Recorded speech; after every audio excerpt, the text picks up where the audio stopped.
Suportado ng Philippine Competition Commission ang pagsasabatas ng Konektadong Pinoy Bill na makatutulong sa pagkakaroon ng kompetisyon para mapaganda pa ang serbisyo ng telecommunication companies sa bansa. Suportado rin ng Department and Information Communication Technology ang panukala ayon kay Secretary Henry Aguda.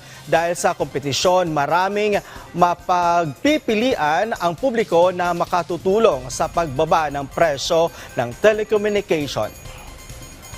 We're really asking the President earnestly to return this bill to Congress for reenactment, so that there will be an opportunity for us to fully discuss this and deliberate on the bill. Kung sakasakali ay makasama, maging bahagi naman kami kung hindi man sa pagda-draft ulit ng panibagong batas, kundi sa pag-draft ng IRR